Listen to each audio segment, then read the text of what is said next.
Welcome to the Angry Marks post-draft podcast. I am the Great Sudoku. With me is Abbey. Hi. And also with me we have Doug Zedea here. Ugh. What an absolute shitfest and clusterfuck. And they ought to just change the name of SmackDown to Ass Raped. Because that's one way to put it. That's exactly what happened to SmackDown. They got ass raped. The first and the second round, it was kind of like, I was lukewarm on it with AJ Styles going to SmackDown and Finn Balor going to Raw. I'm like, oh shit. I'm like, there's no rhyme or reason to this draft whatsoever. But I still had hope. You had some good people going to SmackDown, some good people going to Raw.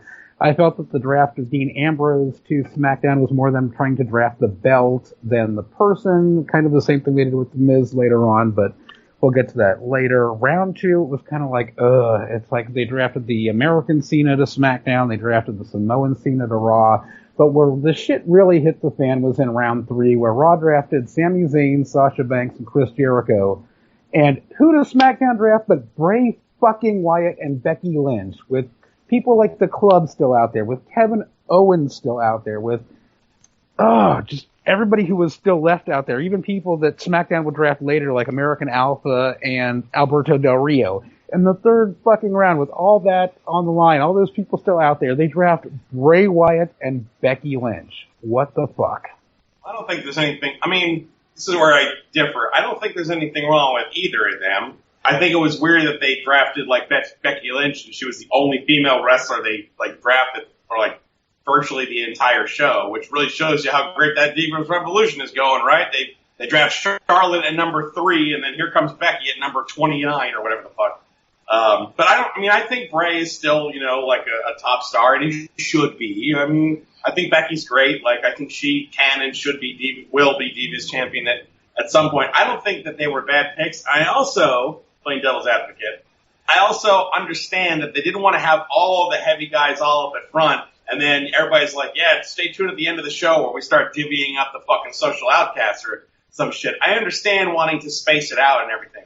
What I thought was hilarious was, like you said, in the second round, as soon as was it SmackDown or no, as soon as Raw picked Roman Reigns, I said, I guarantee you SmackDown picks John Cena next, because, as you know, they're totally in the same league and on the same level. John Cena, Roman Reigns, interchangeable. They're exactly the same. You take one, the other show's going to take the other, right? Yeah, keep fucking feeding us that fucking line so that when on Sunday, Roman Reigns comes out and the entire crowd starts chanting P-E-D, P-E-D, I'm going to laugh my ass off. That's what made me crack up. Yeah, Roman Reigns is going to take that WWE title over to Raw with him so they can break out the big gold belt on SmackDown, and Abby's going to love that. No, Abby's not going to love that. It was kind of funny, though, and kind of ironic that in the second round, Raw's first pick was Reigns and their second pick was Brock. And I tweeted out, expect more, piss test on Monday, everybody. Roids. Thank these two for that, especially since Lesnar just failed another, drug test that came out today. So, an in-competition one.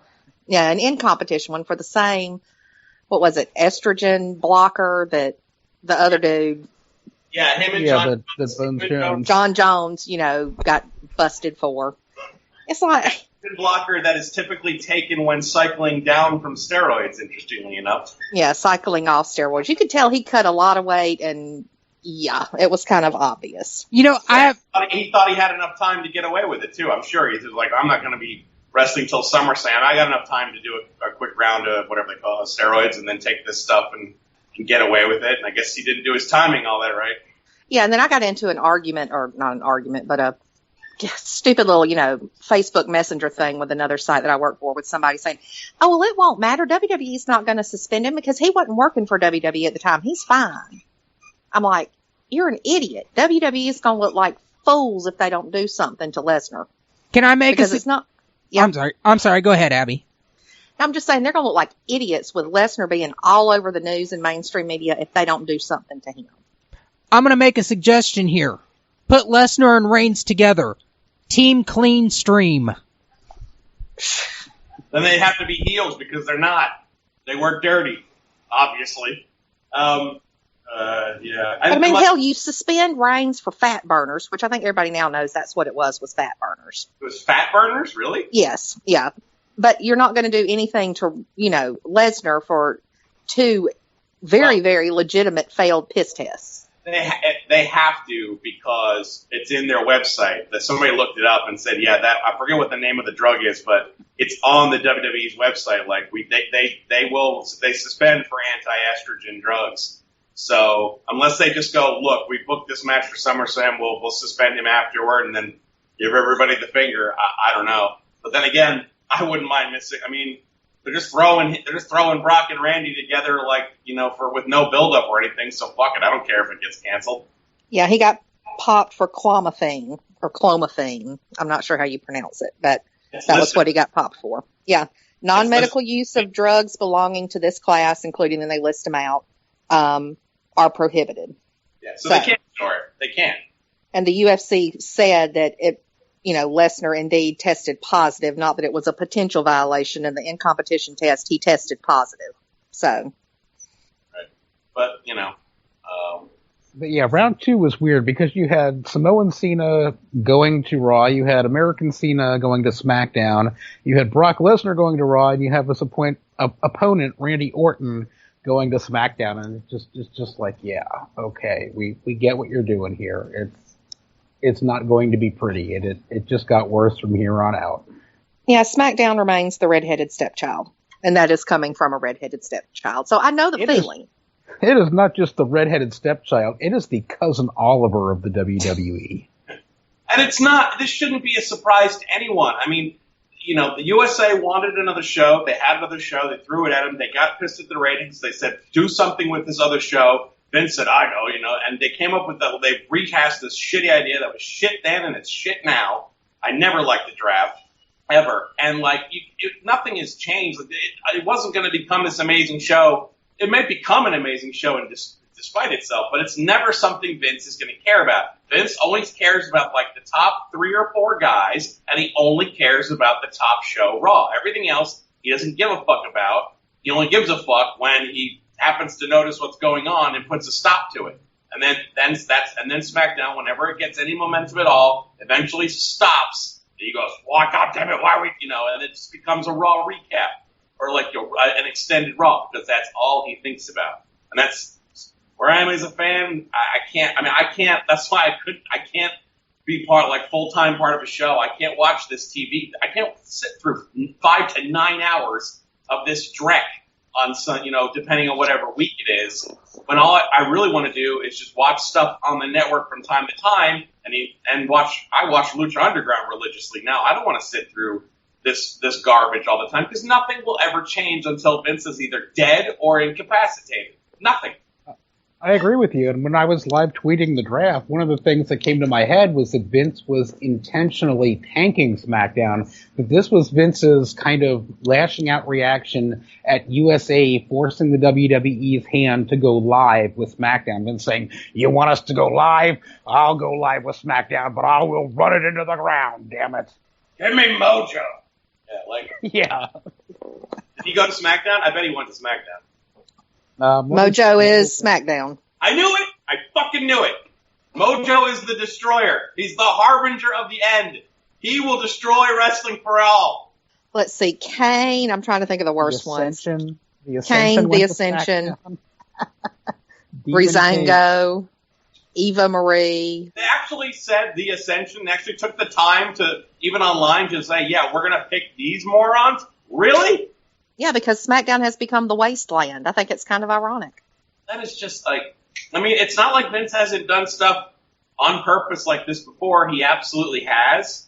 Abbey and I were talking about it earlier. Everybody's like, oh, I guess Paige and Del Rio broke up because they're on different shows. No, Vince loves to fuck with people. And I guarantee you he was just like, all right, split up Paige and Del Rio.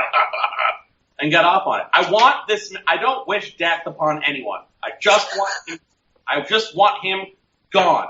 Whatever it takes to get rid of him, just do it, And at this point, sorry, the man's got to be in a coma to finally get him away and stop ruining everything. Because he's just going to always ruin everything. And I guess the end of this goal is do this fucking draft, and then eventually SmackDown will get canceled. and they'll shoot it back to sci-fi. It'll just become Raw Light like it's been for forever, and they can do away with this horseshit. Because I don't know about you guys, I got the impression they still don't know what they're doing with the titles. Like, there was no mention of either show coming up with its own World Championship or World Tag Team Championship or Women's Championship. Like, they split the secondary titles on purpose. You know, you can see the reasoning there, which is fine. But there's no mentions. You can tell they don't know what they want to do. And yeah, that was the one thing that I was saying when they drafted Becky Lynch to SmackDown. It's like, wouldn't it make more sense to keep all of the women on Raw, the longer show where you've just drafted the women's champion? You know, it would. I mean, you've got Becky Lynch, you got Becky Lynch, Natty, Alexa Bliss, Eva Marie, and Carmella on SmackDown. And that is not a deep enough division to warrant another title, unfortunately. No, and you've got Charlotte, Sasha, Nia Jax, Paige, and Summer Rae, and Alicia Fox on Raw. And that is a strong enough division to warrant a title, and it has one. Can I speaking of Nia Jax, the funniest thing on this show, unintentional hilarity, on this show was when Foley was talking about bringing in an NXT diva, and you could hear the crowd, the air in the room that sucked up. They gasped. They were all ready for Bayley. They were going to explode as soon as they said her name. And then he said Nia Jax, and there was nothing. There was nothing. There was a cricket fart. That was it. I shot my ass off. I literally lolled in my apartment, in my living room watching, because that crowd was ready to explode. And instead, they got Nia Jax, and then nothing. And they all checked out. However many 10,000 people checked out at once. It was great. I mean, they were handing out hugger section signs. So it's like, you know, that picture of Vince that I have that I sent to the group, it was like, why? Because fuck you, that's why. You know, that's Vince. I still think she's a surprise.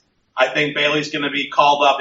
She might be on the pay-per-view with Sasha, which I hope not, because she'll eclipse Sasha, and it will kind of take the wind out of Sasha's championship quest trails. But I mean, these guys, they're idiots and don't know what they're doing anyway. I could run this company better than any of these people can at this point. So, but I still think I don't think all hope is gone in terms of Bayley. I think she's still coming, and they're probably it probably might be smart to keep her as a surprise. But that was just too fucking funny, because that crowd was so ready to explode like they did for American Alpha. And when they said Nia Jax, there was just nothing. There was like, the only thing worse was when they said Big Show, and there was just less than nothing.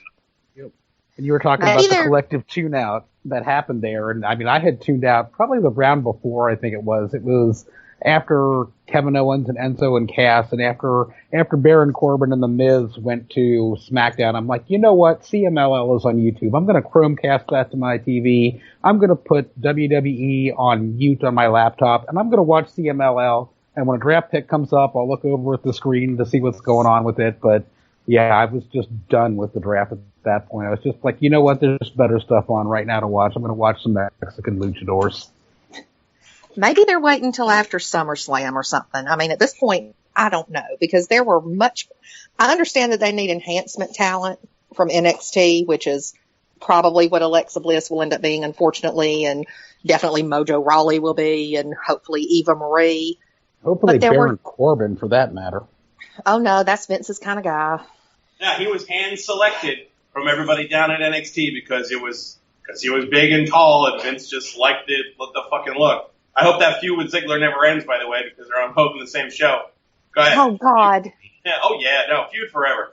Just at some point you have to get antagonistic with this shit. I want to see them feud forever, and I want to see them come up with more and more desperate ways to make Roman Reigns a good guy. I want to see them try everything in the book. I want him to ride a horse to the ring. I want him to wear fur coats. I want him to hand out candy. I want him to wear a gigantic foam cowboy hat. I want them to try every single stupid thing that they can think of to get this moron over, and then have it fail, because I'm just enjoying watching them fail at this point. I'm waiting for Reigns to tell the kids to say their prayers and eat their vitamins. Brother. Oh, God. Somebody online was, and they kept saying he's like a caged animal ready to wait, and they're like, yeah, that's right. He's like a caged animal pacing, ready to get that fix. Oh, Lord. It was a train wreck. A predictable train wreck, but a train wreck. It was a train wreck. It wasn't a terrible show. It's just, as anybody could have predicted, it was full of head-scratching choices. Shane McMahon appeared to be drunk or had a stroke on his way out there or something because he couldn't say a single line right. Just all sorts of weird blips and bloops and shit like that. And there was, one good match at the end that we've already seen before a bunch of times already, including last night. And, I liked the Bray Wyatt Xavier match. I thought that was pretty good for what it was, and, Zack Ryder, the match itself that he was in was nothing special, but bless his heart, he was working really hard tonight. For what reason, I don't know. Because ruining the Intercontinental title match at Mania is the only thing he's ever going to do for the rest of his career, aside from make sure Mojo is fed and swept up after when he's done in the room. Like, there's nothing more for him to do. And God bless him. I like Bob Backlund and I like Backlund and Darren. I think Backlund actually made something out of Darren, and I hope they keep with him. It's entertaining. But them feuding, the whole IC title match to him and the Miz, it's a fucking joke. Miz and Maurice are not a joke. I like them, but this is the IC title match. This is the title that was rehabbed by Bryan winning a ladder match at WrestleMania. And then they had another one this year. Like, no, it's right back down to dog shit like it's always been.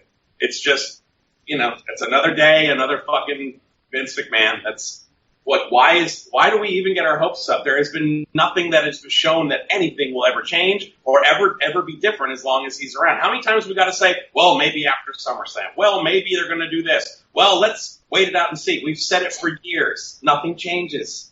No, nothing does. I think I'm just going to stick with NXT and the Cruiserweight Classic and New Japan. Just kind of. And then watch Nakamura matches when he gets called up, because I have a feeling they're just going to fuck over Finn big time.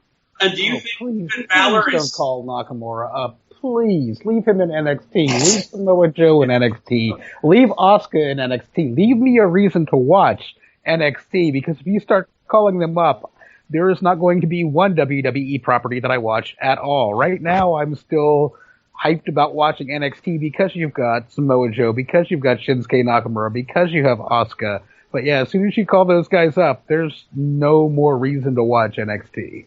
And they know that, and they don't want to lose guys. That's why, I didn't think first. Everybody's like, Joe and Nakamura are sure locks. Like, no, they're not.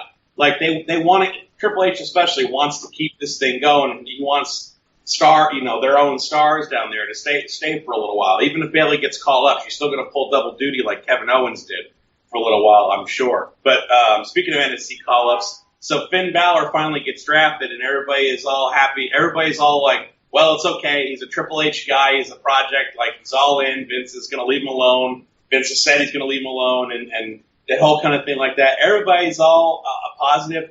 I'm sorry. A month from now, it's going to be Finn Balor, Cruiserweight Champion, and all we're going to do is talk endless podcasts of why are they wasting Finn like this.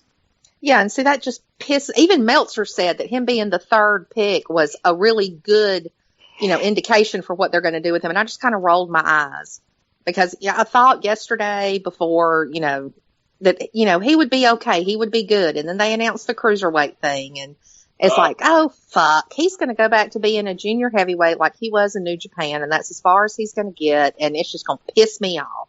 Right. And all these people on Twitter saying, well, you do know that's his weight class. Well, no shit, Sherlock. Well, for a while when Kevin Owens got called up, there was a bunch of fat jokes that were clearly coming from Kevin Dunn and Vince and everything. And then that went on for a couple weeks, and then it just sort of stopped. And then there's people have told Meltzer like, no, Vince is all in on Kevin Owens. He loves his work and loves his character and all this shit and stuff like that. And yeah, and I believe all that. But at the end of the day, is Kevin Owens in any main event feuds? No. Is Kevin Owens in any title run? No. He's feuding with Owens and everything like that, and maybe he'll go for the IC title again. We can talk about how these guys are protected all they want, but the evidence is clear. Until Kevin Owens is in main events of pay-per-views fighting for the world title, he's not at that level. And if he's not at that level yet, there's nothing that says he's going to be at that level, because Vince McMahon puts people at that level immediately, like as soon as they can. Only people who can't wrestle like Brownie the Strongman, or hold themselves back by being so completely fucking inept in the ring. You know, like Baron Corbin's the same way. Vince wants to push him to the moon and give him the world title right now, I guarantee you, but he's not. You know, I was fucking amazed that Enzo and Cass were kept together. I couldn't believe it. That's one of the few things they did right tonight. Yeah, I expected them to split them up because of Vince's being enamored with Cass for his size. Yep. But that face-off last night between Cass and Strowman on Raw, that was just painful to watch. Oh, that was an abortion. That was so bad. Like, and the clear talent there is Cass, but I'm sorry, everybody's like, oh, he's super improved, but he really held his own. Like, yeah, kinda.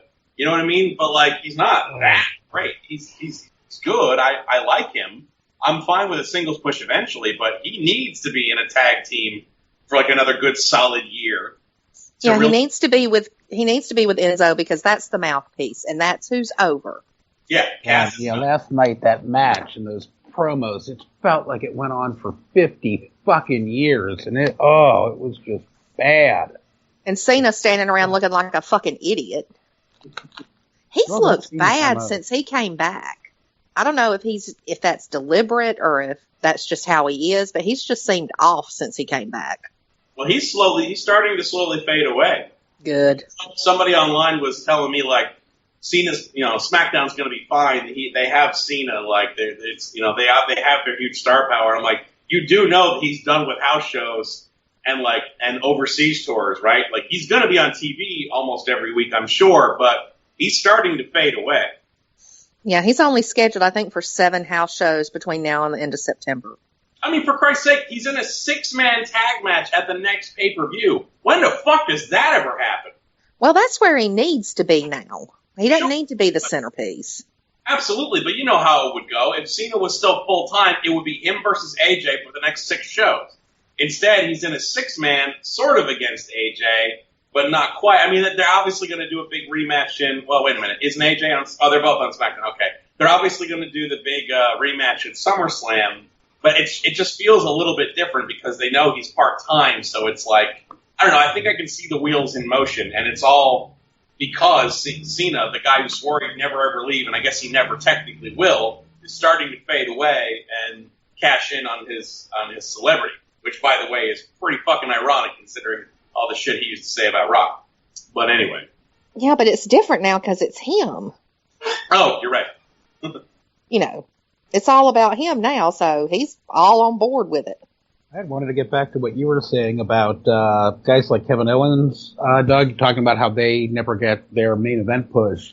And that was something that really disheartened me, that you had Kevin Owens, Sami Zayn, and Cesaro not being broken up, not being put on SmackDown. None of them went to SmackDown where they could have a chance to shine. They all got thrown on Raw where they're going to be beneath guys like Seth Rollins, Brock Lesnar, Roman Reigns. It's just going to be more of the same and more of them lost in the shuffle and in the mid-card picture. Yes, however, I will say I really didn't want to see Kevin Owens and Sami Zayn on different brands because I want them to fight forever. But just that. I do too. And I want Baron Corbin and Ziggler to fight forever to piss people off. But just those 4 guys, that's it. I hate Ziggy. I wish he would just go away. They could have shined more on SmackDown than they could have on Raw, and even if you have them go to Raw, why don't you have SmackDown take Cesaro and give him some new feuds to work with and get him over? That would require caring about either him or SmackDown, and as I've illustrated, Vince doesn't. True. He just. And it's sad because it's like the guys that the fans really like and really want to see and really get into and get invested in are the ones that WWE thinks are nothing, which for the life of me, I cannot fucking understand. I don't get that either. You would think with the popularity of NXT and how that has been just on the WWE network, but with the fan following that it has, you would think that not Vince, but maybe somebody high up in an executive position that is in Vince's ear could say, look, there are 2 different types of wrestling fans out there. Wrestling is not cookie cutter. There are these fans out there that like this style of wrestling. We have an opportunity to give that style of wrestling to SmackDown. You know, it's already the B show. We can use it as an experiment to try it as this type of show. You can have all your big hosses on Raw. Do whatever we want with it, Vince. It'll be great. We'll try this experiment with SmackDown. But no, it was just, you know, more of the same. It was just divvy up the roster here and there. No rhyme or reason. You do know who Vince McMahon is, right? To know Vince McMahon is to, like, that's a great idea. And 2 weeks later, he walks into, you know, whatever room, the writing room, and goes, why the fuck are we pushing Cesaro again? Like, it's happened forever, especially lately. And the man is just getting older, and older. And if you can find me an old man who's not stubborn, you know, I don't know. I got a bridge to say, I guess, in New York. Yeah, I'm just, or whatever the phrase is. I'm so annoyed with it, I can't even do my phrases right. Like, he's getting old. Old people are, first of all, an entertainment company, whatever the type of entertainment, should never be run by a 72-year-old man. That's just ridiculous. Like, or at least, like, the younger person should have even more of a say. And yes, Triple H has a say, and he has his protected guys, and he has ideas, I'm sure. But it doesn't change the fact that all Vince has to do is walk in the next week. And everyone who's ever worked for the company has always said, oh yeah, Vince changes his mind like that. And it doesn't, little things get stuck in his head that he can't get rid of. And all it takes is, like, Triple H can be all about whoever as much as he wants, or whatever the hell they want to do. If Vince just walks in next week and doesn't like it, it's done. That's it. End of story. And for fucking what? Ever since the Attitude Era, which they love still name dropping, that I rolled my eyes when Foley said that on Monday. Yeah, we were so hot 18 years ago. Keep bringing that up. How is that not sad and pathetic? Why don't you talk about how you were over 3 years ago and just lie and make it up? But no, instead tell us that you used to be popular, but we're not anymore, because this is the darkest timeline. Everyone realizes, like, the ratings are as low as they've ever been, and there's nothing going on. The company's not in danger of folding, but this is literally this is the depths. We've hit the bottom of the company. Like, this, it's only going to either get lower from here or I don't know, or maintain. This is as low as it gets. And the sad thing is, in the Attitude Era, they were over because they were giving the fans what they wanted. The hardcore fans who were watching wrestling at the time would then talk to their friends who weren't wrestling fans, just the people who would become casual fans, just talking around the water coolers at work, getting people to come into the fold of wrestling, because what wrestling was showing during the Attitude Era was what people wanted to watch, and that attracted other people to it. Whereas now it's so anti-fan, it's like, why would anybody who's not already a wrestling fan even tune into WWE? Just to be insulted. Can you imagine right now, like, let's say, like, Steve Austin shows up as he was, Attitude Era Steve Austin is wrestling right now. I mean, he just started, like, do you really think Vince McMahon now would give Steve Austin a chance now? No, he wouldn't at all. Steve would never get a chance. Maybe the Rock probably would. But, like, Austin, Foley, guys like that were over in the Attitude Era, do you really think that they would actually be given a chance now? No, they'd be fucking in the mid-card forever. Because there's no competition. That's the problem. One of the reasons that Stone Cold did get over and they did give him a chance was because WCW was what it was back then. But unfortunately, there is no WCW these days. There is no competition to WWE, and they can just do whatever they want because they are, for all intents and purposes, the only game in town. And they had this generation, Stone Cold. They had him, and they ran him off. They pissed him off so much, they ran him off. They had this generation Stone Cold, and unlike the original Stone Cold, who eventually got to the heights and got to enjoy his career, they ran off the other guy they had.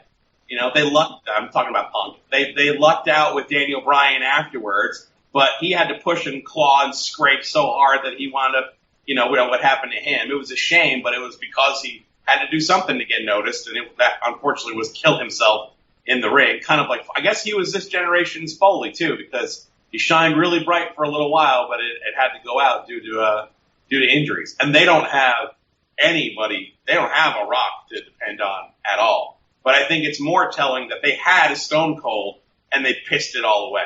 And so now I think that's Vince's folly, is that he sees a guy like Roman Reigns as the Rock, and he just doesn't get that no matter how much he wants Roman Reigns to be the Rock, Roman Reigns just is not the Rock and is not getting over like the Rock and will not get over like the Rock. And I think it's even worse than that. I think you're right, but I think take it another step further because he's old and decrepit, to use that point again. He's not just seeing that. He's going back to nostalgia. He's not looking to make a new Rock. He keeps trying to make a new Hogan. That's why when Cena was like pushed to the top and then suddenly neutered, everybody remembers by the end of 05, summer, fall of 05, where everybody's like, why is the guy that I really liked, why is he all of a sudden making poopy jokes and all this? And, like, what's going on? Like, there was that definite feeling where you're like, this guy's being neutered, and why? That's what caused the whole backlash. Like, by that point, Vince is old enough that he's not trying to create a new Austin or Rock. He's trying to create a new Hogan again. And the older he gets, he just keeps trying that one particular specific mold over and over and over again. The last time he tried to make a new Hogan was Diesel. And so that's why Roman Reigns is the new Diesel, because he's trying that specific mold and failing left and right at it. Instead of trying even the updated mold of Stone Cold and Rock is fucking old, and they could find somebody that was totally new. I think Daniel Bryan was actually somebody that was totally new, a new mold that they could, try to replicate. But he's trying to replicate the oldest mold that they have, the moldy mold that he has from the early 80s. So it's failing that much worse. Vince has forgotten what brought him to the dance. He sees himself as some kind of, Hollywood multimedia mogul, this entertainment guru. And the thing is, when you get down to brass tacks, he is a pro wrestling promoter. He needs to get back to promoting wrestling because casual fans don't really exist anymore. You look at the ratings and you can tell that it's not casual fans who are tuning into WWE. It's wrestling fans. And the tide has turned. And fans want wrestling back. That's why guys like Zayn and Owens and Cesaro and Balor and American Alpha and Sasha Banks and Bayley and Nakamura and Joe are so popular because they're wrestlers. They're not entertainers. Their top demographic of people that watch now are males over the age of 40. Actually, between 40 and 50. That's the top percentage. I forget what the actual number is, but the actual top percentage of viewers is males over 40 and 50. They don't give I'm not there yet, but I agree with them. They don't give a fuck about who sat down for 40 minutes to talk with Renee Young about, what the hell ever. They don't give a fuck about Corey Graves going on a tour of a tattoo parlor somewhere. All these fucking useless shows. Like, they don't give a fuck about the camp WWE cartoon, whether it was good or they don't give a fuck about any of it. Like you said, they actually like what brought them to the dance initially. They like wrestlers. They like the matches that are hard-hitting. And anytime you're with somebody that either used to watch or at least has an aptitude to like wrestling at all, you know exactly what it is that gets them hooked. They see fucking Sami Zayn do a fucking sunset flip powerbomb on Kevin Owens, and they go, holy fuck, what was that? They don't give a fuck about any of these movies or stupid shows. No. And that's the problem Vince has. He wants to be more than he is. And those days have come and gone. And he's failed at every outside venture he's had. He needs to get back to wrestling. That's what Jim Cornette has always said about him. He said something recently on his own podcast. Like, to know why he keeps doing it is because Vince McMahon is insecure. He always has been. He hates that he grew up in a trailer park. And he's basically a carny fuck who tried. He's insecure. The more he fails, the more insecure he gets. And the more he fails, the more insecure he gets, the more he keeps trying to throw it in everybody's faces. I mean, this is why he would hire people back that walked out in the company just to say, you need me, I don't need you. That's why he took Sable back. That's why he took Eric Bischoff back. That's why, not back, but hired him. Everybody, all these things in the years, everybody's like, wow, I can't believe that person wound up coming back. If Punk ever wants to come back, Vince will take him back immediately, partly because of the money, but also partly because Vince can sit there and say, even if it's just to himself, you need me, I don't need you. But the fans that are watching now are actual wrestling fans. And they're not going to get off on Roman Reigns and his, pretty hair and his riot vest. And they're not going to get off on, John Cena and his dumbass bullshit anymore. The tides have turned and fans want wrestling again. That's why NXT is successful as it is. It's not because it's a bigger, better promotion that people see more of. No, you got to pay for it and you get 1 hour a week. It's because it's better and it's, directed towards wrestling fans. And it's not 3 fucking hours long. Yeah. To be fair, that's USA's fault, not theirs. And it's not this entertainment bullshit. It's wrestling. I mean, I guess it could be worse because you could get maybe there would be, I never thought I'd say this, but maybe there would be no Triple H and it would just be, Shane got driven off by all this bullshit, as we know now, and it would just Vince and Stephanie, Stephanie who just has this huge fucking, by the way, I can't wait until they have to push her book with that horrible title, Lady Balls. Can you imagine that? They actually have to bring up on their PG show this terrible. That's actually the title of her book. Actually, the title. Didn't she pay for her Lady Balls? Because she didn't have any 10, 15 years ago. Well, she needs to pay for more marketing classes so she can do that right. That woman, oh God. Oh, by the way, she was horrible tonight. Normally, I like Stephanie's heel shtick. She can be enjoyable and impressive. But tonight, oh my God, I would have strangled her. If I'm Mick Foley, as soon as the lights went off, I would have just grabbed her by the neck and be like, holy fuck, I want to kill you. She wouldn't shut up and stop. She kept talking all over him the way I talk all over you guys. I don't know. I think that they really, with this draft, they had months to plan for it. And they just it's let's throw all this shit against the wall and see if anything sticks. There's no rhyme, no reason, obviously no planning to it. I mean, as far as, long-term planning. I don't get it. What they're planning. Yeah, I had hope when I heard, the cruiserweights were going to be on Raw. I said, okay, maybe there's going to be a formulaic process to this where you have cruiserweights on one show, you have, all the women on one show, you have all the tag teams on one show, you have, 2 different heavyweight divisions because that's the kind of guys that Vince likes. And, of course, you're going to split up your US and your IC titles. But no, as Abbey was saying, there's no rhyme, there's no reason. It's just throw this guy here, throw that guy there, and let's fuck up SmackDown even worse while we're at it. You are going, well, I'm not going to watch any more of this TV, but unless I have, you are going to be so sick of Finn Balor versus Neville. I'd love to say Adrian Neville, but we can't. You are going to be so sick of that match because they're going to do it over and over and over again because Vince is going to see Balor, he's too tiny. Neville, ears are big, but and that's it. You're going to be sick of that match because they're going to do about 9 pay-per-views in a row of it. Mark my words. If this thing lasts beyond October, and I'm not sure it's gonna, but I hope it doesn't. I guarantee they're gonna do their cruiserweights and they're gonna have maybe 5 guys, and Vince isn't gonna care, and so you're gonna get a lot of second-hour Finn Balor versus Adrian Neville matches. Mark my words. I'll give it 6 months tops because I don't see the ratings getting any better. 6 months, and then we go back to the super shows and kind of a brand disillusion. And yeah, kind of slowly but surely you'll have the super shows and then crossover. And yeah, it's not going to last. They've done this twice before, right? Once. So I don't think it's going to work. It didn't work. Yeah, I don't think it's going to work either. If they had put more thought into it and actually, maybe have used SmackDown and NXT in conjunction with each other, and had that be the wrestling show and have Raw be the fucking entertainment show, then maybe it would be different, but it's not going to be.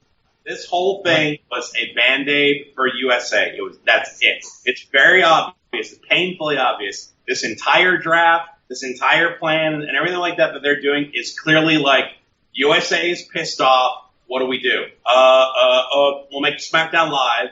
I'm sick of hearing it. USA has every right to be pissed off. The ratings suck. And the thing is, WWE can go out there with Barrios and everybody else during these quarterly conference calls for earnings and say, ratings don't matter anymore because, we have this many followers on Twitter and this many, likes on Facebook and all these views on YouTube. Well, guess what? None of those, you don't have contracts with any of this social media bullshit. You don't have contractual obligations to any of these people, and they're not paying your ass a damn thing. Your bread and butter is USA. They're paying you to provide X, Y, and Z, and you're not fulfilling your contractual obligations. So guess what? Ratings really do matter. I mean, if I'm USA, I can't be happy watching this show tonight. It wasn't terrible. Aside from the draft itself, it was a decent episode of wrestling. And by the way, 2 hours just fucking flew by in comparison to 3.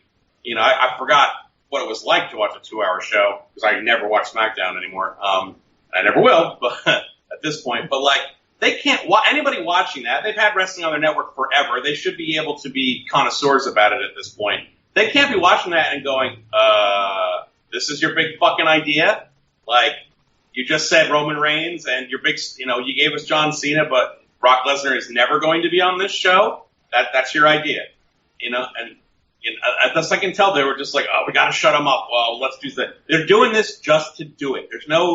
They don't care at all, and you can clearly see everybody that Vince doesn't care about got sloughed off onto SmackDown, and the exception that proves the rule, I guess, is John Cena, but he has a caveat built in. He's doing less, and he's focusing more on just being a celebrity rather than a full-time wrestler. Everybody else is literally, I'm trying to think who SmackDown has that Vince really likes.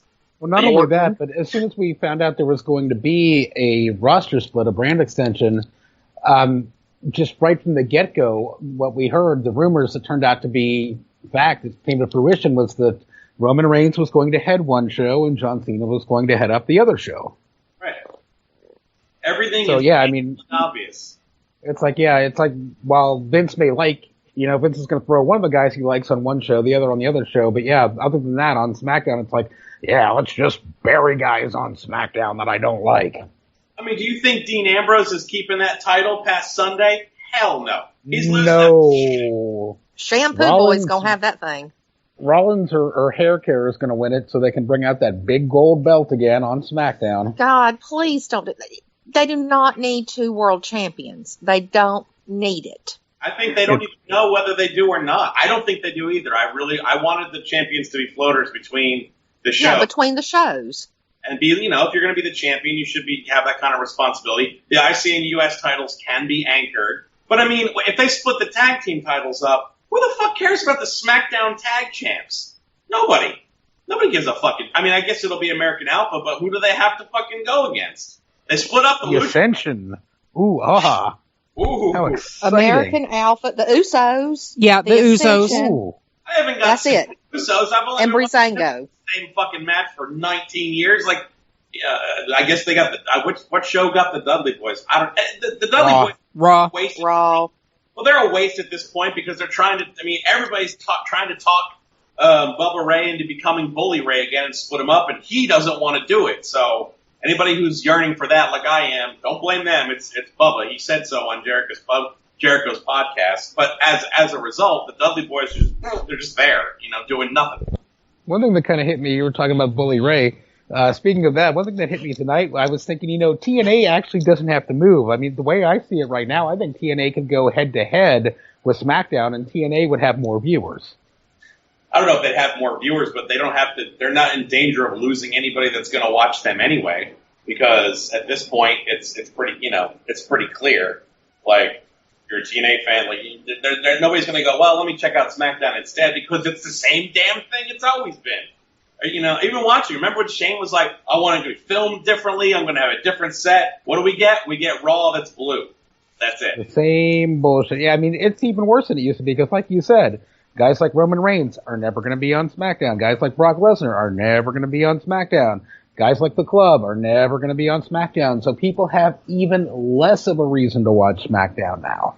Right. The people who did tune into it, who said, I want some wrestling to watch on a night that isn't Monday, now they have a choice. They're like, well, I could watch the show that's clearly inferior, or I could go watch something else like TNA. And by the way, it kind of, even though they went on and did this whole split, like, the whole point was they're going to call in a lot of guys because they want their rosters are thinned out. And they didn't call anybody but Balor and American Alpha and Nia Jax. Like, and the 6 NXT call-ups are like, when they said that, I was like, really? I thought you were going to call a lot of people up. I thought you put the call out for like a shit ton of people. I know that they're courting a lot of people from the Cruiserweight Classic. I think I heard Meltzer say today that Ibushi has signed with them to stay on. Hell, we knew that a week ago. Mascara Dorada signed too. Yeah, they signed like 2 weeks ago. So Meltzer's way behind in the news on that one. It might be me. Like, he didn't just say it like breaking news today. He mentioned it offhandedly. I guess I wasn't like paying that much attention. Like, okay, that's good. What the fuck are they waiting for? Like, they just announced a bunch of people everybody's already seen, and as a fan, that's what I said. As I watched, I was just getting depressed where I'm like, oh fuck, I'm not going to see Finn Balor versus fucking I was going to say, I'm not going to see Finn Balor versus AJ Styles for a long time because they're on different shows. I'm not. Yeah, that just pisses me off. They should have, they had the opportunity to do some really good things, and with the Cruiserweight Classic, they have the opportunity to fill the spots on that roster that would have, right. They have that because they're going to sign Cedric Alexander. They're going to sign Ho-Ho Loon. They've already signed Ibushi and Dorada. They're going to sign Zack Sabre. I mean, these are things, Gargano and Ciampa are already going to be signed, I think, at the end of August. Bobby Roode, Austin Aries, Eric Young. You've got these guys that are there ready to slide into these slots. Well, that it would have been fine to call up Nakamura. Even though I don't want to see him fucked with, I would just go batshit insane to see him messed up. But, Joe and some of these guys and I hate hearing people on Twitter who have no clue who these people are saying, oh, but they need to stay in NXT to be more developed and learn the WWE style. No, that's not why we like them. We like them because they're not WWE style.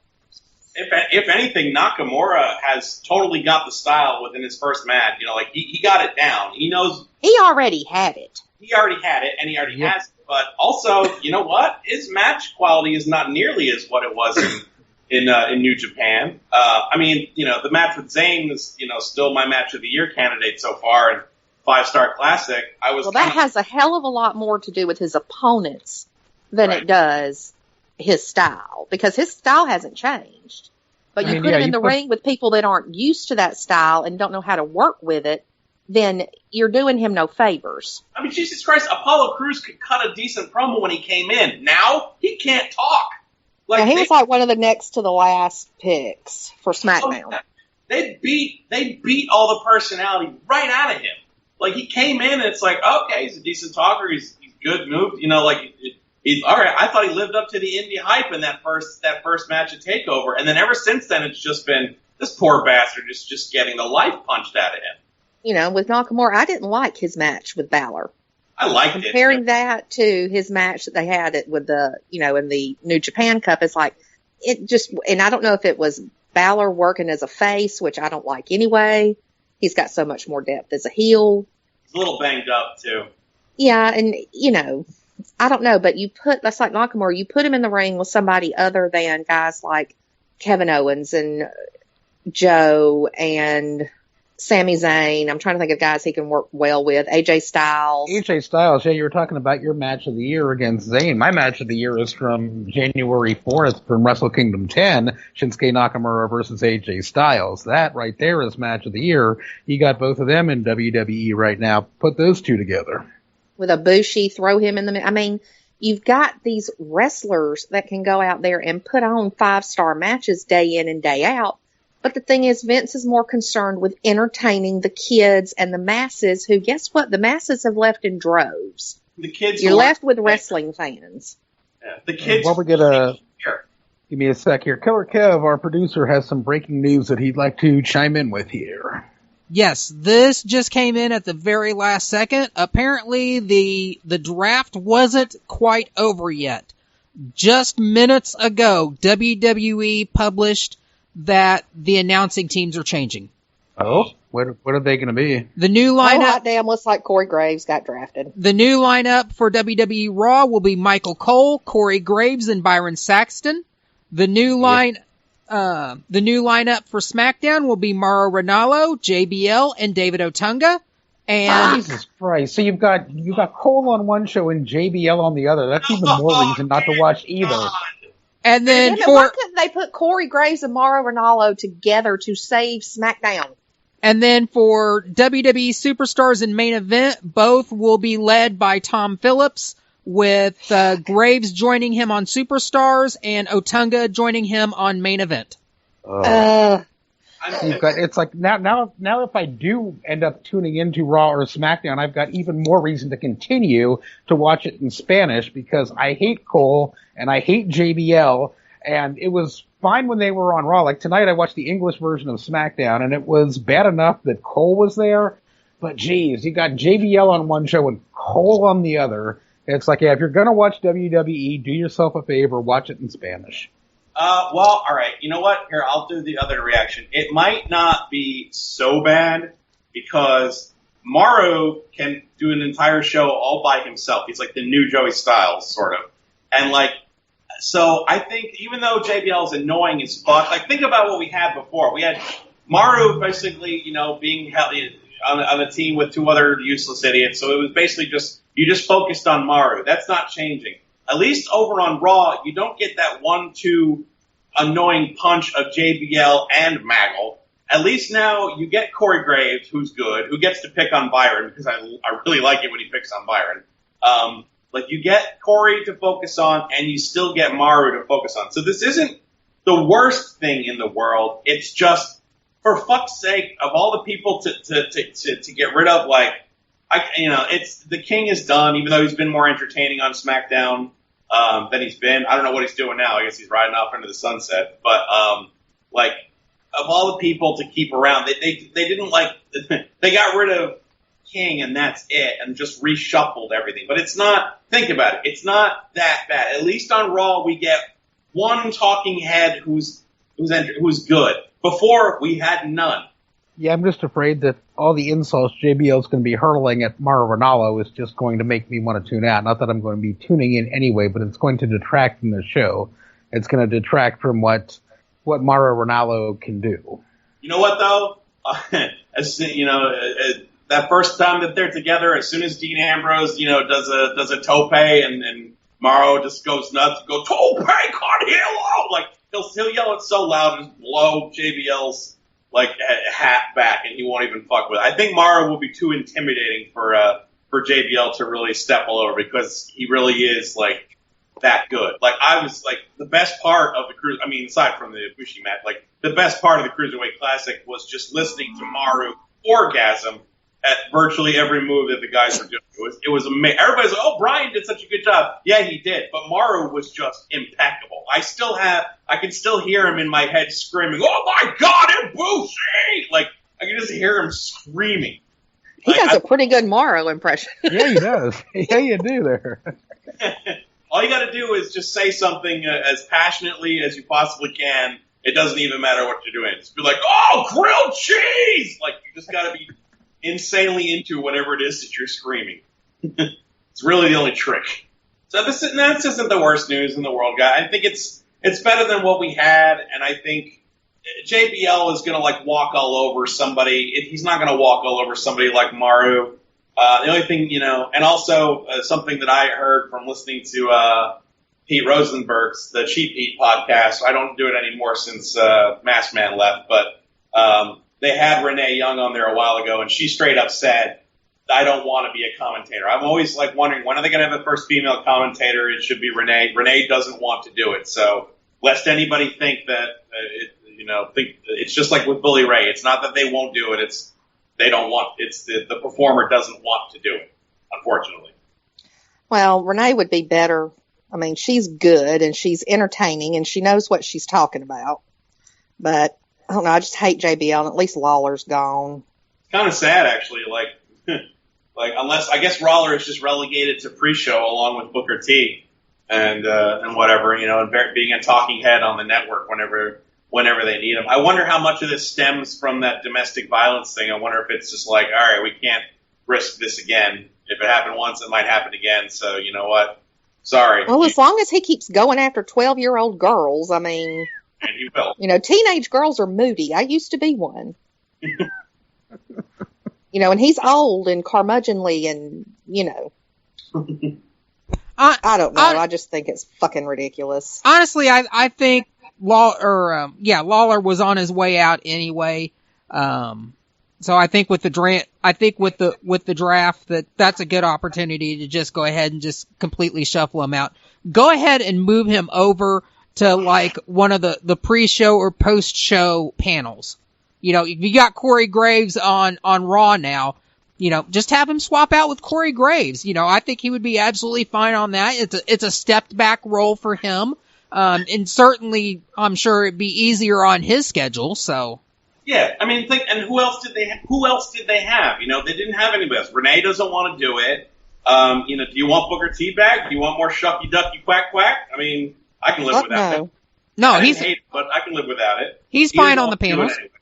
I mean, I guess they could get Lita because she keeps popping up on the panels and doing a decent job. So, I mean, I don't know. Yeah, but she's like the Botch Kara of announcers. She did drop a Bullet Club reference, which was pretty cool. Well, that's what I want. I want that, you know? I'd rather have that Botch Kara than Shane. I just had a stroke before I got here, McMahon, who couldn't stop stuttering and tripping all over his words. Like, at one point, I swear, I can see Brian looking at him like, haven't you been fucking in this company since 1991? Like, I think really? it was all that spray tan stuff just seeped through his skin and got into his brain and just started dissolving it. Yeah, what's up? I mean, did Febreze Dango happen to sell him the spray tanner booth that fried them last month? I think he just rolled around in Doritos. You know, all of them are. Well, I won't say it. I don't want to get political, but you know, all of them are probably Trump supporters, and so maybe they're taking the same spray tan lessons. Oh God, let's not do politics. Let's just not do politics. I'm not. I'm doing spray tan politics.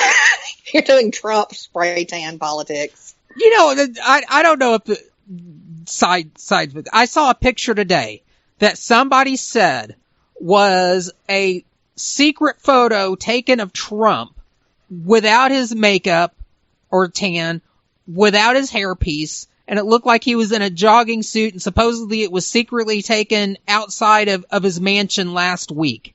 And I went and looked at that, and I'm like, you know, if Trump went around actually looking like that, he'd almost look distinguished. Because whoever this was, I don't know if it was photoshopped or if it's actually real or so. I mean, it looked like he had thinning grayer hair, but, he didn't have that mess that was on top. You know, you could see a little bit of the sagging and wrinkling skin. You could see a little bit of discoloration under his eyes, but it looked like an older, more distinguished gentleman.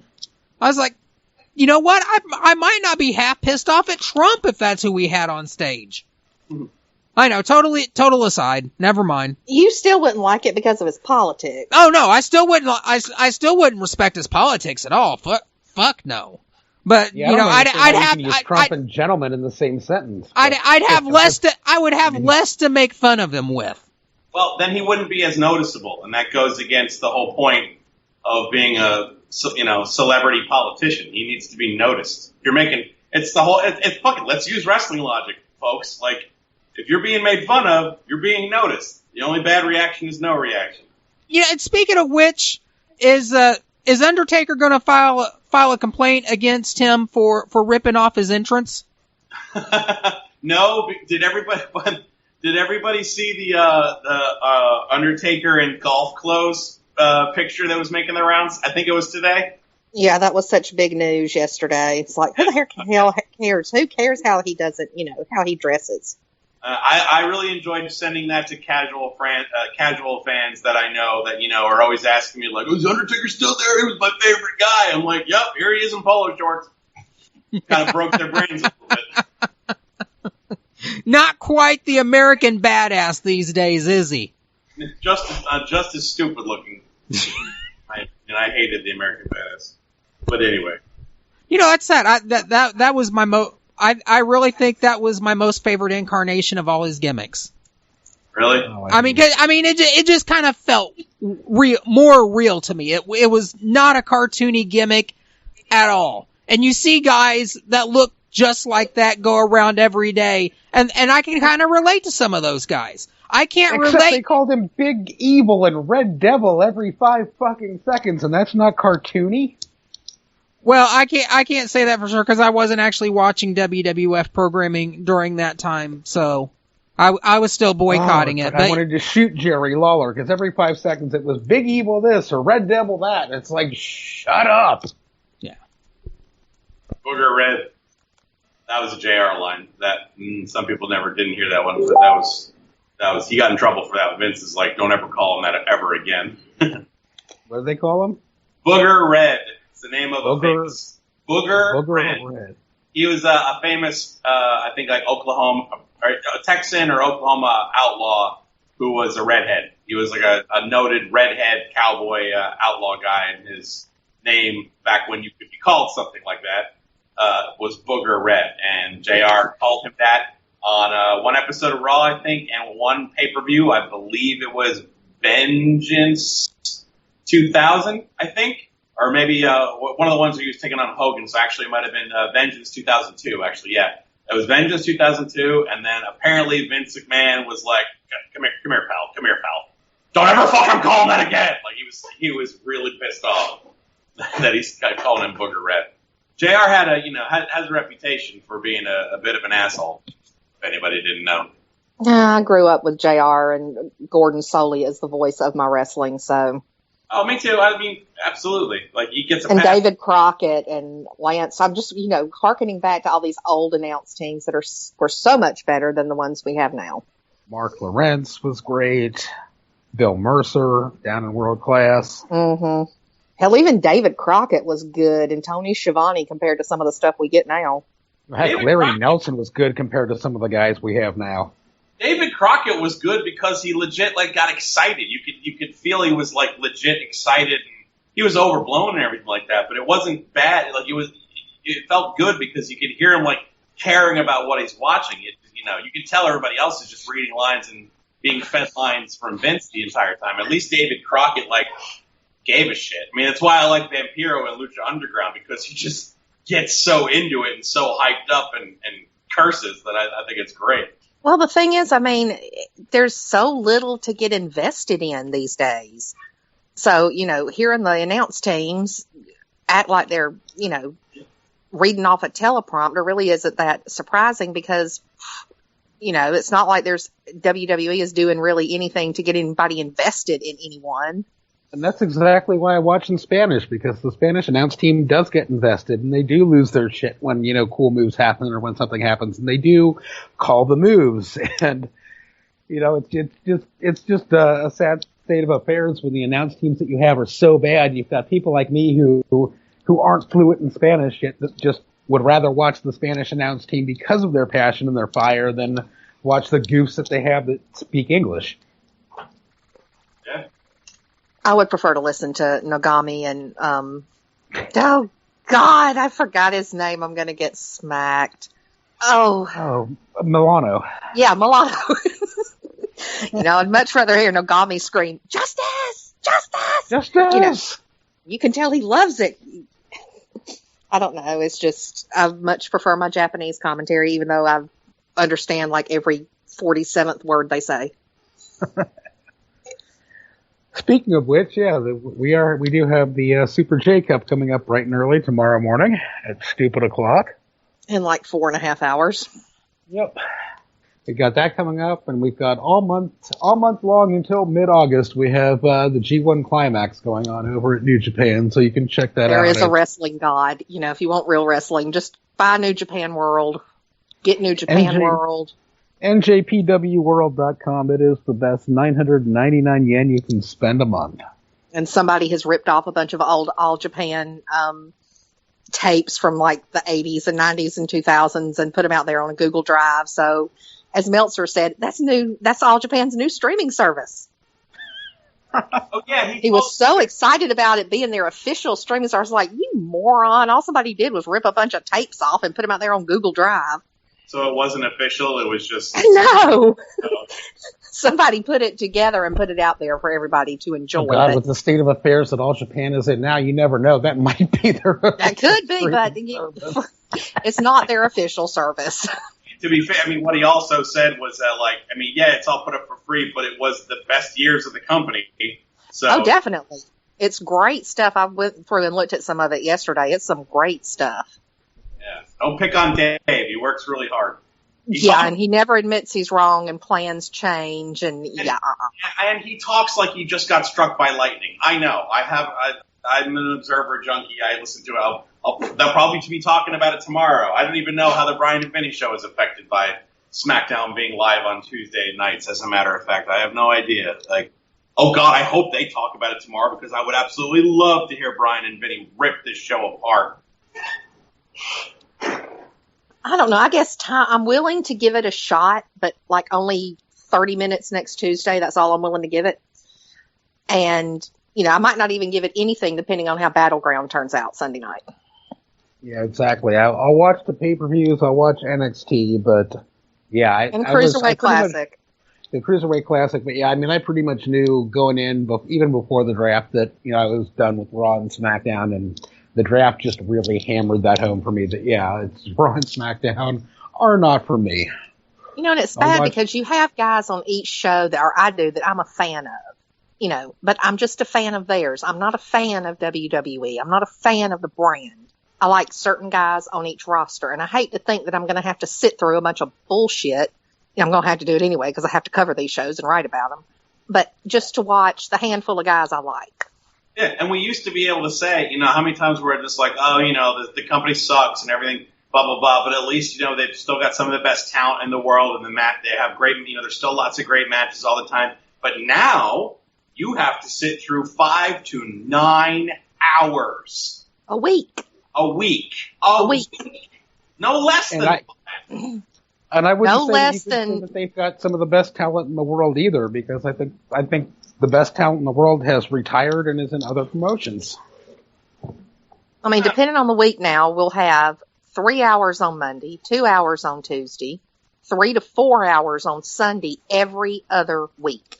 Yeah, because they want to do the split pay-per-views. So yeah, so like, 9 hours every other week. 9 hours every other week, and and you have to, because now they're, you know, like I said, like it's a SmackDown pay-per-view, which those are going to be pretty dire. Like a SmackDown pay-per-view, you have to watch. Like anybody you don't see, you have to watch on Raw to keep up with it. You could skip SmackDown, but anybody who's skipping SmackDown after the pay-per-views, like the more and more I look at it, I try not to be so conspiracy theorist minded about it. But I think I might agree. I think that Vince is doing this on purpose because he knows it won't work. I think he's literally just like, yeah, this will shut him up. And like eventually be like, oh, I guess it didn't work. I guess we should either move the show to another network or move it back to Thursday or something like that. I really do. I'm starting to think that a lot of this is really on purpose just because he knows it'll fail, or at least in hopes that it'll fail.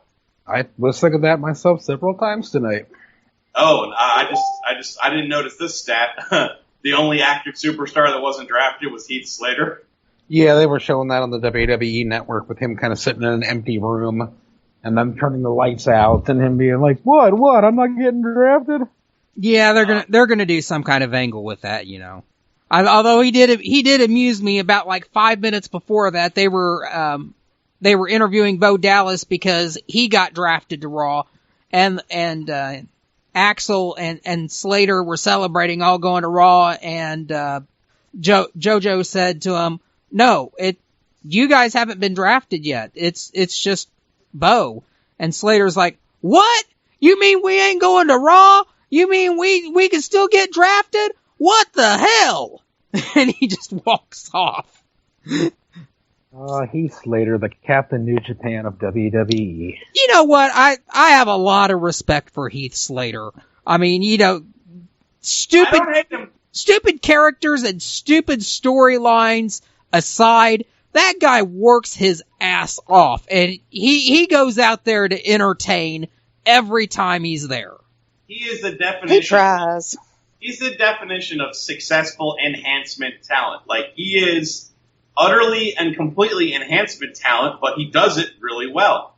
And I love that whole anti-legend killer thing that they had with him being beat up every week by all the legends. Like, I love that whole run. I don't know how many weeks that took place. I think it was like 2 or 3 months or so or something like that. But I loved every minute of that. Every old fossil that they dug up to go out there. You know, he really is kind of like the Barry Horowitz of our time. Yeah, there you go. And there was certainly a place for Barry Horowitz. So much so that we remember who the fuck Barry Horowitz was. You remember good enhancement talent. Right. He's a jobber to the stars that, like, yeah, he's a jobber to the stars, but he does it really well. He's like the people that you read about in all the old timers books, like Rip Morgan or he's like a neo Iron Mike Sharp almost. Yeah. Kind of, I think that's his place, and I think that's fine. I also think it's amazing that somebody took Bo. Okay, I can see that, but like one of the shows deliberately said, "Give me Curtis Axel." Really? No, I can't explain it. Like, he's being overlooked. Oh, yeah, that's funny. That sucks. The poor guy, but whatever. It's funny. It's done on purpose, obviously. And, oh, yeah, Bo Dallas is crazy. He's got that gimmick that Vince doesn't understand, but you know what? It was entertaining and blah, blah, blah. Who the fuck wants Curtis Axel? The guy is nothing. He's a complete deadweight flop. Nothing. I feel bad for him because his father, he has not lived up to his family name in any shape or form whatsoever. He hasn't had to. He has not had to go out there and work a day in his life. Mike Rotunda set him up very well to come right into the business. He hasn't had to do any of the shit that his dad or his uncles or his godfathers, had to do for years before Vince would even look at him. Yeah, true. They brought him in on that whole thing where they were bringing in the spate of legacy talent when it was actually when they had legacy. But it's the same thing. I never thought Ted DiBiase Jr. was anything special, and I never understood why anybody cared about him. I'd be at live shows, and he'd come out and do a Superstars match, and kids were cheering, and I'm like, why are they cheering him? It was especially during that period where they were just giving everybody real names. You could tell they were trying to copy UFC, because it was when UFC really started to surge and get as popular as it is now, or it's not as popular as it was 5 years ago or so, and everybody had a terrible real name. You had the Mike McGillicuddy, that was his, and Husky Harris, and just weird fucking names that don't make sense at all. And I think they were trying to look like legitimate, like we have our own fighters and everything like that. But yeah, and then they brought in Ted, those guys, and I never thought Axel was anything special. I never thought DiBiase Jr. was anything special. I don't understand why people were cheering for him. Like, well, why? What reason? He just goes out there, does a couple moves, and that's it. You don't even have his father with him. I don't get it. I never understood why anybody cared. I think people would care more if they actually came out with their real names and weren't given these dumbass monikers. Yeah, I mean, sometimes they are. Kevin Owens was given, they let him keep Kevin, and he was able to come up with his own name. Seth Rollins picked his own name. No, I mean these second generation guys. I think that it would look less like nepotism and more like they're trying to make it on their own if they actually came out with their real names and didn't come out with Husky Harris and, shit like that. We all know who you are. Just come out with your name and live up to it. Well, yeah, and it didn't happen with Ted DiBiase Jr., so I don't have any sympathy for him there. But I do have some sympathy for Curtis Axel because he was never allowed to just be, what is his name, Mike Hennig? It was Joe. Joe, that's right. He was never allowed to be Joe Hennig. He had to be some fucking, either had to have no name, and then it's like, no, let's cash in and merge both your famous, your dad and your grandfather's names together. Like, you're right. If they just call him Joe Hennig, fucking. Yeah, but the thing is, this generation of fans, or at least the kids of the current core audience of WWE, have no clue who Ted DiBiase was. They have no clue who Kurt Hennig was. They have no clue who Larry Hennig was. Well, so it's not like it's any big, huge deal because most people don't know who they are. I tell you what, WWE likes to think its fans are a bunch of idiots who can't remember from 5 minutes to the next anyway. I'll tell you why they don't do it, and a lot of wrestlers don't do it, and I'll give you two great reasons why. Dustin Runnels and Greg Gagne. Well, Greg Gagne was somebody's substitute teacher. I mean, he was a good worker. He was a good hand, but he was scrawny as fuck, and he looked horrible in combat. Yeah, he looked terrible. Dustin at least had the size, but sorry. I take umbrance with Dustin because I'm on my great network watch where I'm watching everything. I like the natural. I didn't at the time, but watching now, he was really good. I really him enjoyed and Barry Windham, yeah. All the Dustin Rhodes matches, his feuds, I really, really liked him. I thought, looking back now, he was really, really good. I think what you mean to say was Eric Watts. Oh, There you God. go. There you go. There's another Boy. one. And and I don't mean any disrespect towards Dustin Runnels, because Dustin Runnels was one of my favorite characters of all times. I absolutely hated Gold Dust for years. Couldn't stand it. But the truth is, as Dustin Runnels, he couldn't fucking draw a dime because of the name.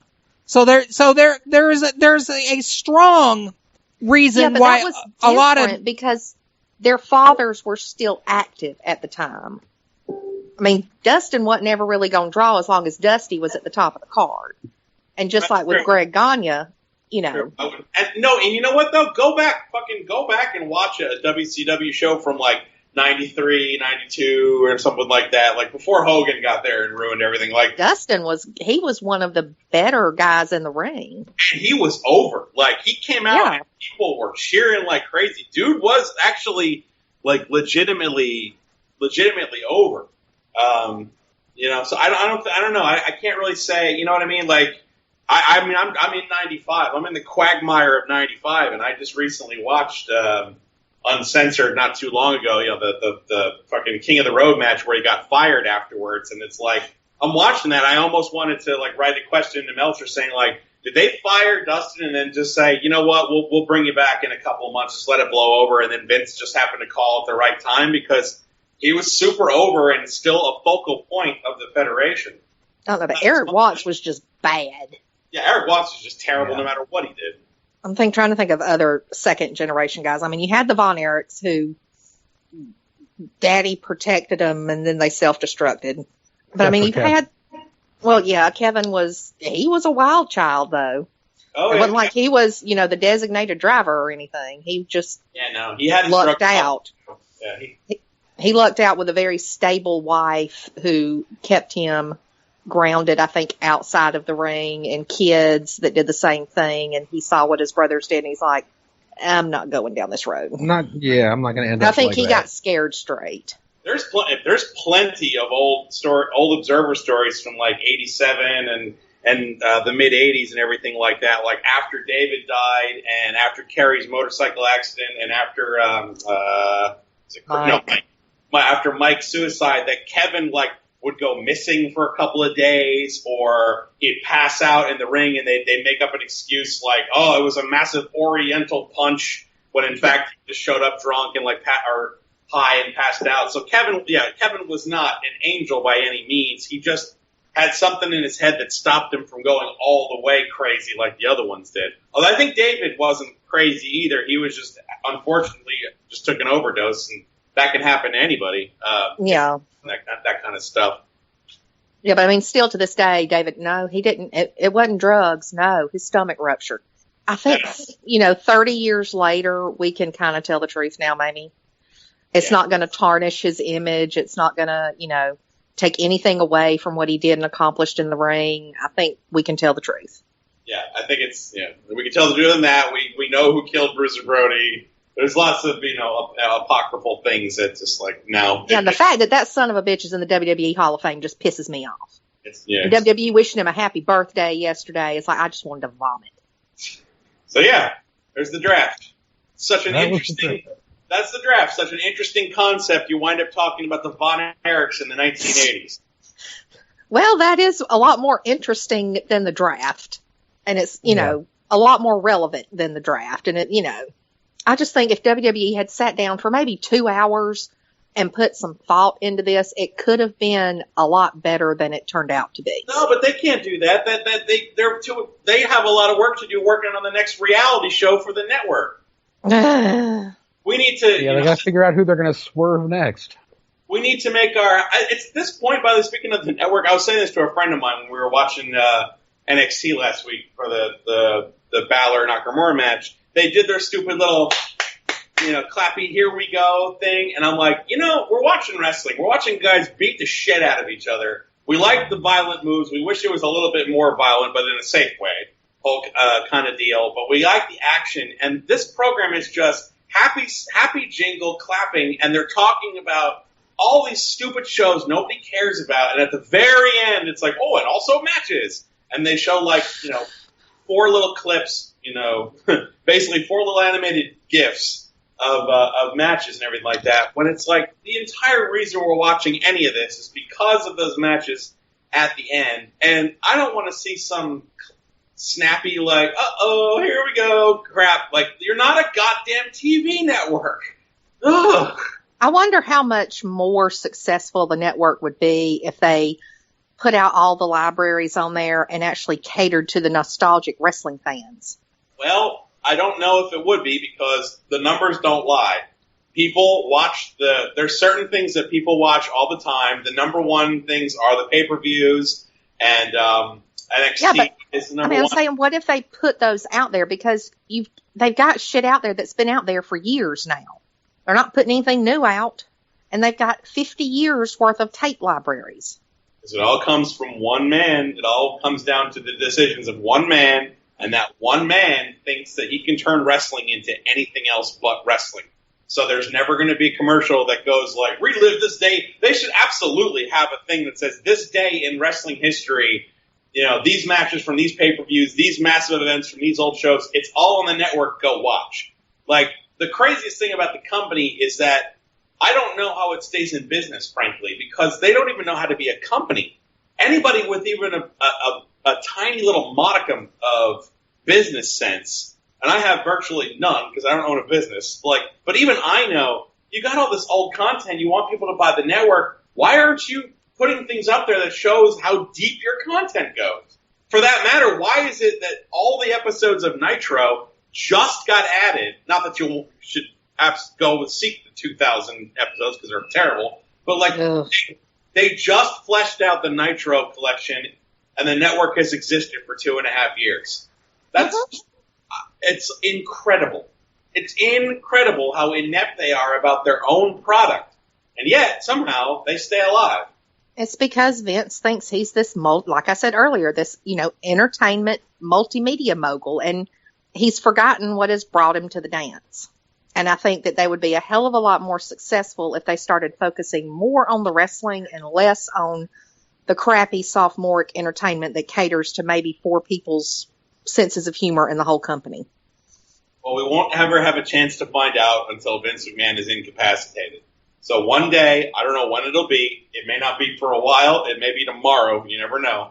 But, well, I don't think he'll agree to die. No, I agree. I think it'll be a long, protracted siege against his own body. But one day, if the company's not dead by then, there will come a day where Vince is done and it's just Triple H and Stephanie.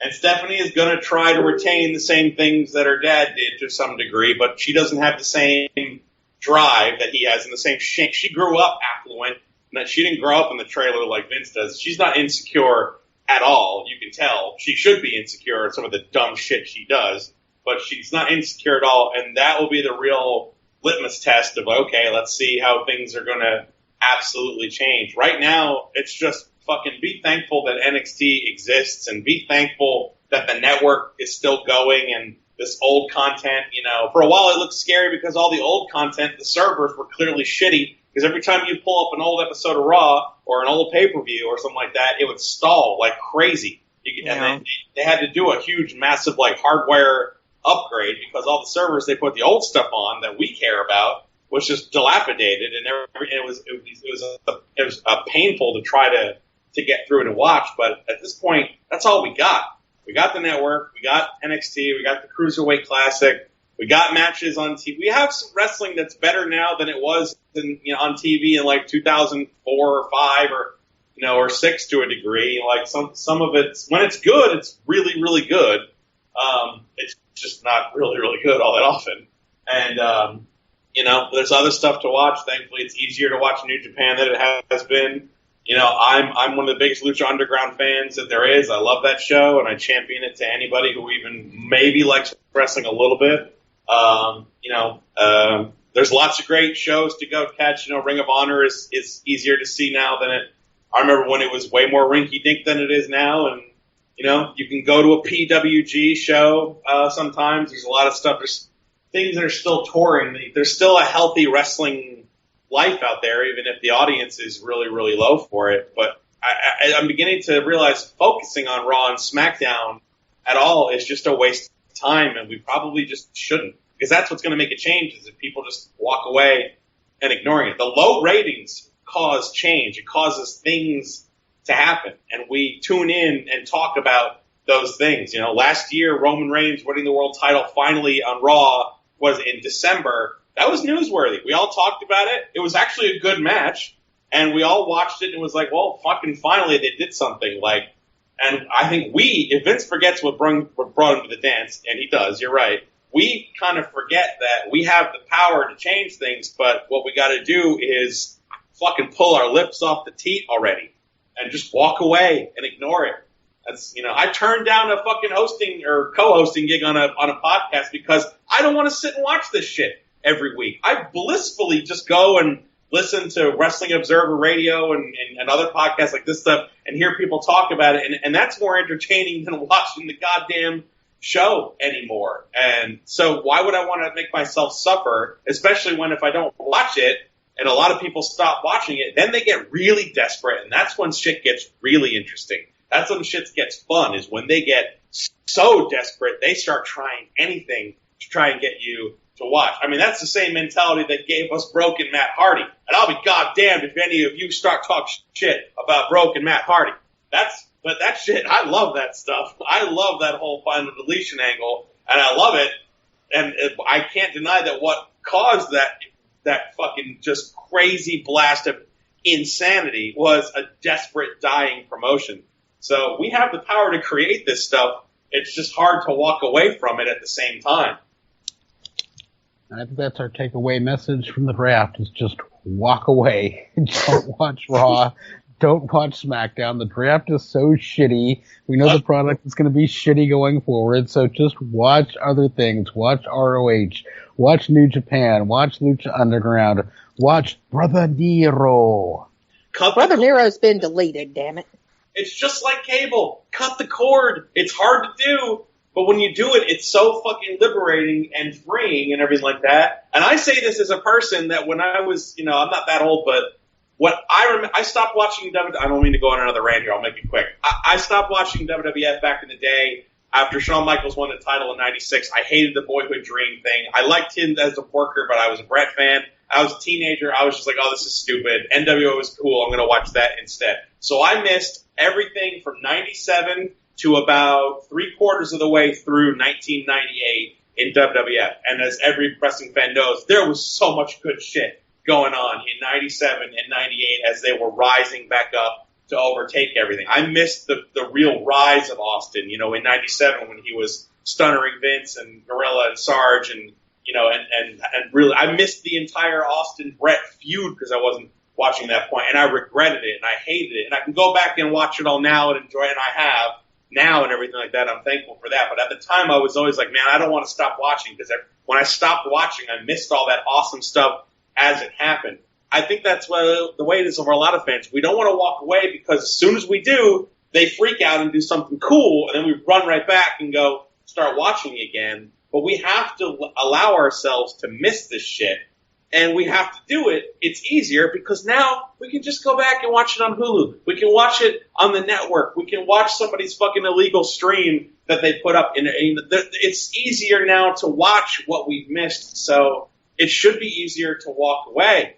And I think the takeaway is fucking just you gotta walk away because it's not gonna get better if you keep watching it.